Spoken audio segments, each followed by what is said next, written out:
Reels in the Sharon. It gets to Max Spencer in the back pocket. He's got some time. Take the ground in front of him. That was Banks Smith going up before acceptances, giving away the free kick. Lewis Hayes on the outer side of the ground will receiving free kick. He started this year really well, as Lewis Hayes. He's your favourite, I think, from Essendon, based on last time we called this team. Yes, we might get to Lewis Hayes throughout this. So is a change of position on the cards for Sam Wiedemann? He spent a bit of time in the defence of the back half of last year.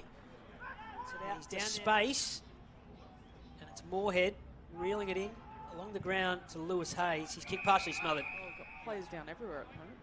Here's Aston, a spiral to the top of the goal square. It's an open square, and Hayes gets back to rush it through. Does the result, is that what you thought might have happened when you did pencil in an intriguing matchup? Not at all. I thought it would be much closer than that. I think the Western Bulldogs have 2 points ahead of the Bombers early going of this contest, Jim. Yeah, the Bombers have found it really, really tough in the latter parts of this quarter to move the ball past the halfway point of the ground. Southport's really squeezing them up into a really small pocket of space and then forcing them to kick to a contest, which either Southport is able to equal or win, and then send it back the other way. So it's just keeping that defence under massive amounts of pressure. So here's the kick to the contest. Southport wins. Through the centre of the ground, he has a bounce. It's an open forward 50 arc for Keegan Gray to work into. Hayes got a hand to it. He's going back after it with Keegan and seeing it over the boundary line in the end. Yes. Obviously, what's coming up pretty soon, so hence the Young Guns game as well. So everyone that wants to be a VFL or VFLW player and just play really good footy at this level and enjoy themselves. Brilliant smother from Lewis Hayes, because Southport were off to the races, and now it's pinging straight back. Southport just got a knee right in the ribs, so he's trying to get his breath back, but he seems like he'll be okay. That's stacked forward 50 arc.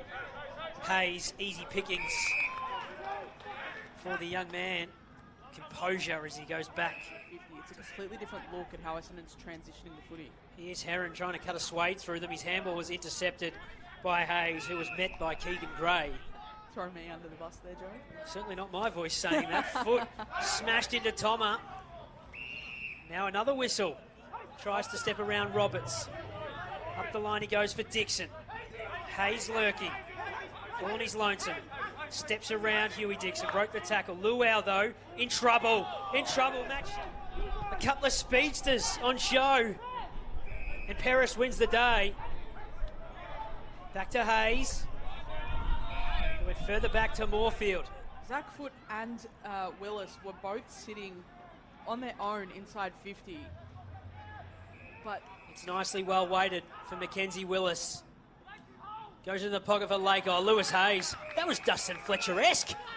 Inspector Gadget-style arms. He's come up the field a bit, as you mentioned, playing in the ruck, and he can be that link forward. It was a much better kick. Mark obviously wasn't taken. But it looks so much more dangerous when they're putting it into that pocket of Alex's mates we've now come to understand. As Bowman sends it inside 50. Lake at the right spot for a small forward. He was still making life difficult for Nate Caddy, and Nate Caddy's not necessarily appreciating it. Certainly up to the task, though, is Nate. Ball's coming his way now, though. Here he is, right on cue. Flies up, makes a contest, ball hits the ground. Peskett getting it to Bowman. This kick's got a hit. Southport want to be a chance, and Hayes. Inspector Gadget. Take two. To McKay, to Roberts. Who really smashed it. It can really shatter some confidence, I think. So into the pocket. Hayes didn't take the mark. Give it the big wind up. No. He'll use the breeze to his advantage. And as Gemma Bastiani called while it was in the air, another behind. He's just finding that extra kick, and I'm making a maybe what will seem like a tenuous link here, Joe. Scoring in at an unprecedented scale for the competition. It was incredible. Trying to find that corridor mark, or that mark that's closer to goal, that's a higher percentage kick. And as a result, they were scoring teams just off the park, and it all came with patience. 23 minutes in, so they've done well. That sounded very condescending, didn't it? They've had so many in the first half.